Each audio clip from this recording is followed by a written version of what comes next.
Greetings, Minecrafters, and welcome to another delightful discussion on all things well-being. My name is Dr. Kimberly Quinn, and I am here to help people learn to take charge of their thoughts. That's what it's about, because thoughts come first, feelings come second, and then actions or behavior third. So we get a grip on here, since thoughts dictate our feelings and our behavior, that they dictate our lives, right? So if we want to live our best life, be our best self, it all starts with the thoughts. And so today's discussion in my very fun office at Champlain College is on not buying into your moods.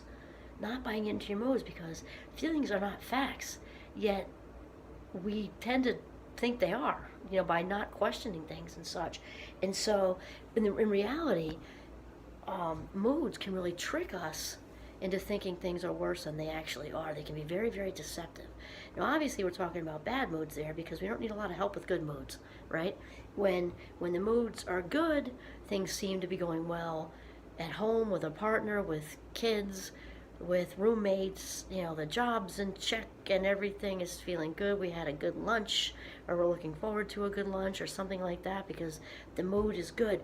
And then when enter the the rolling wave of a bad mood, or like a low pressure system. It's kind of like it's been sunny for a while, and then the low pressure system comes in.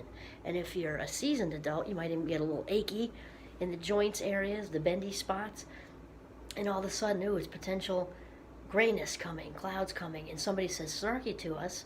Something is said that is snarky to us, and all of a sudden, it's not just a little snark that we would have let go of during, the higher vibe time, the sunny time. Now all of a sudden we're questioning things, maybe snapping a little bit, and the perspective really just goes. Our perspective really just kind of goes out the window, like circles the drain and just goes down. And we don't tend to often get this, because we're on autopilot, and autopilot is bad, opposite of mindfulness. Remember, mindfulness is about being alert and attentive, and when we actually are aware of what's going on, we're better able to question it, versus when we're just coasting along on autopilot. Then all of a sudden, the run in our stockings, or cut ourselves shaving, or whatever, that just rolls right into more and more bad things. The perspective is cloudy because it's low pressure, low vibe, that sort of thing. So when we're swept away by our moods, when we're swept away with our moods, we get lost in this fog, right? And never mind, enter hormones, especially if you're female, but that works for everybody, right? And if you're, like menstrual cycle hormones, midlife, hormonies, as they said in my big fat Greek wedding, hormonies. When the hormonies start adding to it, things can really go south. There are all kinds of jokes out there about women during menopause, about keeping sharp objects away, and handguns and stuff like that, because moods can just really shift when there are hormonal changes going on. And so there's that. Okay, so those are not really good times to contemplate and analyze our lives. I'm just saying. For women, if it's a menstrual cycle and or because those can run up against each other, or going through the change, as we say, definitely not time to analyze stuff and put on some old sad Elton John songs and stuff. That's just not the time. And again, for men, also have the hormone issues, and men also, obviously, identifying males and females, also experience just mood shifts. Never mind if you've got something, organic going on in the mood area, like struggling with anxiety, depression, and those are like kind of in a married relationship. So if you've got one, you've got both on some level, or bipolar disorder or anything like that. When we're feeling a low vibe, not the time to kind of pick through and insert like a search and destroy mission, looking to analyze things. Just not a great idea.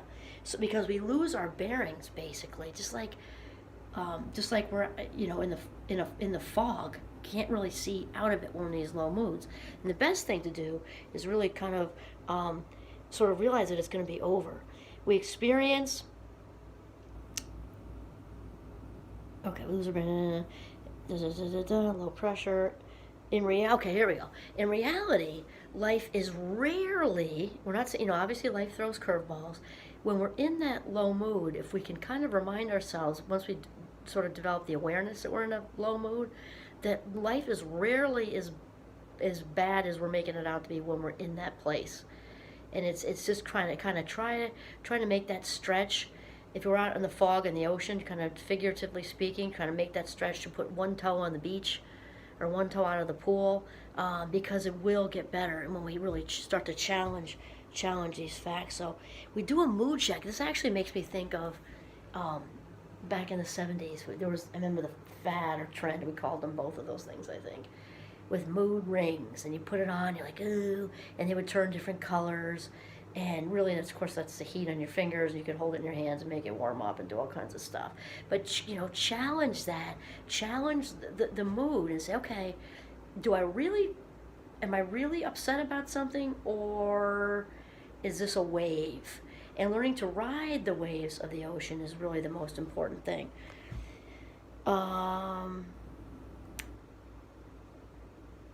Oh, and also to remember, if we do that fact check, the feeling check, if we really do have a conflict or tension at work or school or something like that, realizing that it'll all be there when the mood's over. Like the low mood, just like a tide, will go back out.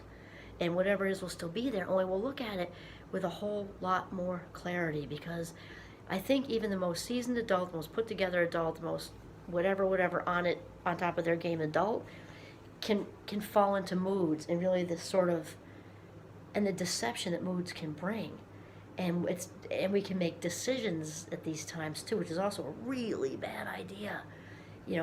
Just especially big decisions like ending a relationship or something big and financial. Not when we're in a bad mood. Just not a great plan. And realize how to ride the wave. We got to remind ourselves that when we bite that hook, we're talking about Shenpa also last time, right?